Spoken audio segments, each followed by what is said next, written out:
when you kind of give each movie their own vibe, you like you said, give less pressure to the producers. Now they don't have to make all these movies connect. They could be free to do whatever they want. They could be free to, Hmm. write or direct however they want as far as like the movie instead of, okay, well, now that I'm directing this movie, I have to make it seem like this other movie. That way it could make sense and connect to each other. Now they have free reigns on however they want to produce the film.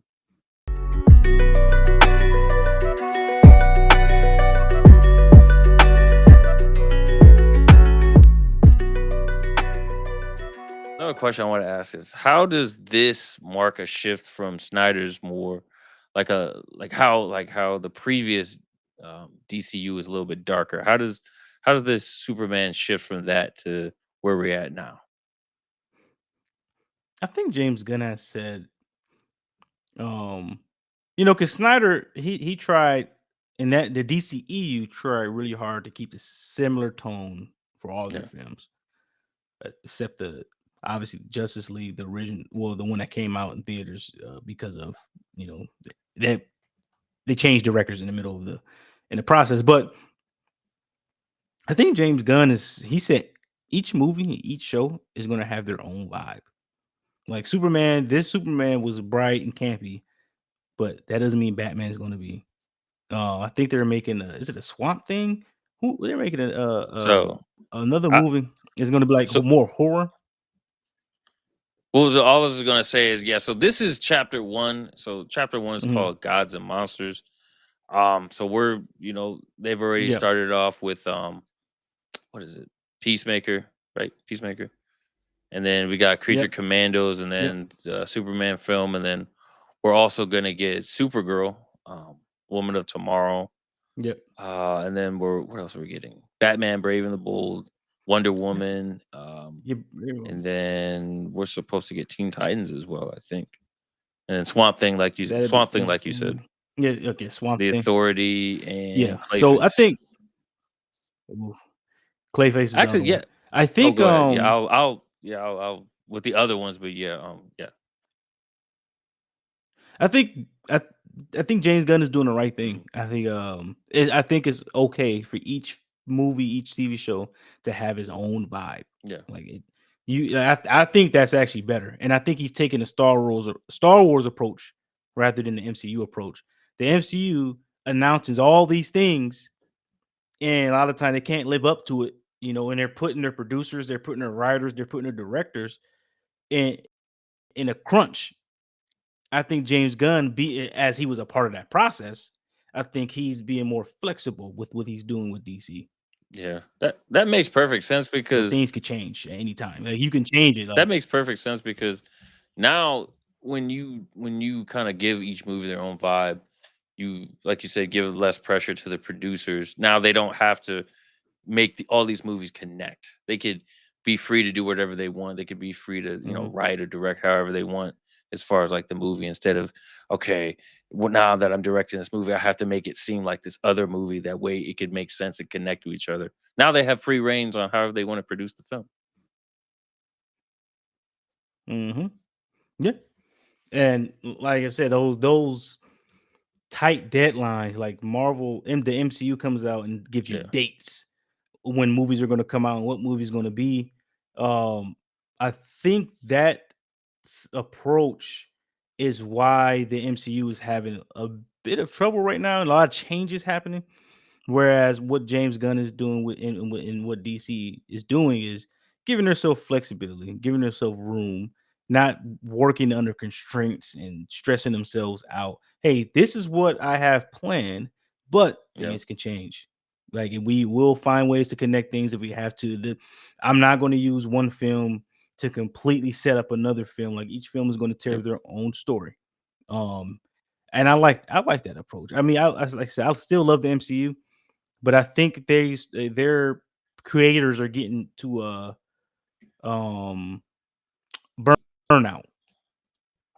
So, So yeah, I believe the overall goal for this first chapter of these DCU is to kind of like set a stage for the broader DC universe, introduce some key characters, some key storylines, and it's essentially going to continue throughout the all the rest of the chapters. it's gonna connect everything Yep. eventually to the whole universe, but at the same time, they just want to stay grounded. That's all that really matters. Just stay Yep. grounded. Yep. And they're using different mediums to tell the stories: video games, comics, movies, TV shows, cartoons. They're going to use different mediums to tell their story, which is smart. Yeah, The other yeah, I the think other that's a sh- smart way to approach it. the other shows coming out are Waller, Lanterns, Paradise Lost, Booster Gold, Blue Beetle, Hmm. and Crypto. Yep. I didn't know about crypto. That's good. Blue Beetle, that's an interesting one because he's in a weird position, but I think Peacemaker is going to make it make sense. Like they're going to bring over, some of the things they want from the ODC because technically Blue Beetle was a part of the DCEU. Hmm. But James Gunn liked the movie. He's like, all right, we'll keep this. Obviously Peacemaker, some things from the Suicide Squad. But like I said, I like his approach, man. I like he's not putting himself in a box and putting people in a box and getting stuck and burnt out trying to make everything connect. Hey, just make a good movie. That's all we care about. Like if you look at the MCU phase 1, most of it was not a setup for the Avengers. No, Like it was they just all were their own stories. it was just introducing the characters, and that's Mhm. that's what the DCU's not.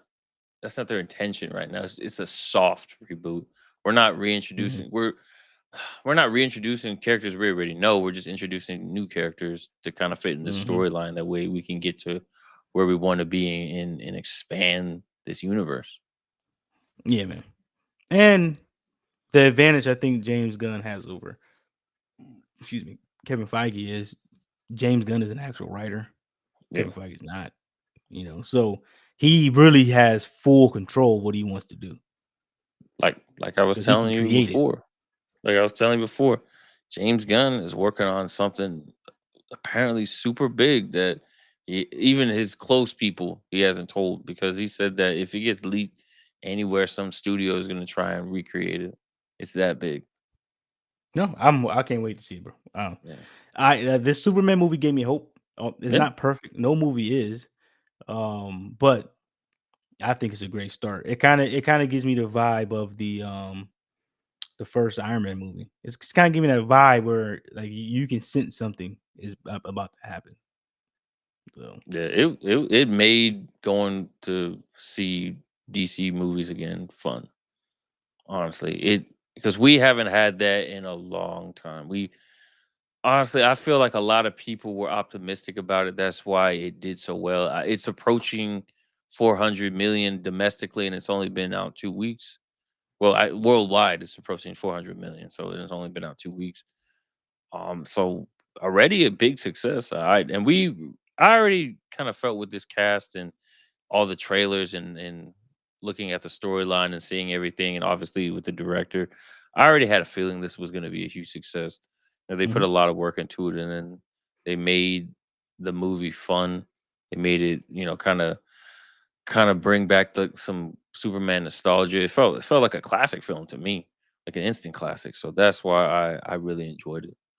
Yeah, a lot of the scenes are like feel like they're ripped straight out of a comic book. That's the point. That was the point. I think that's Yeah. what it. I think like that's what some of the ending sequences was right from the comics as well. Hmm. And I do like in this movie, there weren't a lot of dull moments. Some movies, like you, like man, does this really need to be in the movie? I Mm, didn't notice that too much. Maybe I only seen it once, so maybe if I watch it again, I'll look for it. I was when I saw it. Usually, when I watch superhero movies and I know we're going to come talk about it, I'll see it 2 or 3 times. One as a fan, second time to trying to like catch things I missed the first time, and the third time to catch everything I missed the first 2 times. But I went to see this movie as a pure fan, not a content creator. mm. I didn't see too many dull moments, man. Every character had their purpose. The newspaper people kind of was like their little subplot was kind of funny to me, but other than that, man, I like it, man. I like the Justice Gang. I like Superman. I like the Pocket Universe. That was actually like kind of scary, but when he was in there Yeah. and with the kryptonite, that and then it's being there is kind of that was actually pretty scary, bro. I'm not gonna The lie to you. the And then the trying to fact hold the that baby up, like I was just say the fact that they had the ability to create a pocket universe was it's it's kind of something you weren't expecting in this whole the first movie for Superman and this whole reboot, but the Mm. fact that they were showing those type of cars this early on, I'm like, all right, well, yeah, now we're in this thing. I think they're gonna use it in a way to bring over whatever they want to keep from the DCU Yeah, yeah, because good point. at the end of Peacemaker, at the very last scene or at the very end of the show, the Justice League was there. And he's like, so I think, and even if you watch the trailer for season two, there are two peacemakers. So Peacemaker Oh showed up wow, in Superman, and in the trailer for season two, there are two peacemakers. So I think I think they're going to explore that pocket dimension a bit more in Peacemaker season two. that would be that'd be something interesting. That would help to make a different storyline and maybe even bring in some, like you said, characters from that they were previously used, even some Yeah, new characters. yeah. I think obviously they already Superman has already been recasted. I get the new Wonder Woman, and it's going to be a new Batman. Um, it should be a new Flash. I don't know what Flashpoint role is in all of this, but I hope it's a new Flash. Um, but yeah, man, yeah, we'll see. We'll see. The more the information comes out, and the more shows and things that come out, I think the easier we can like the direction we can see it going. But this Superman movie is a great start.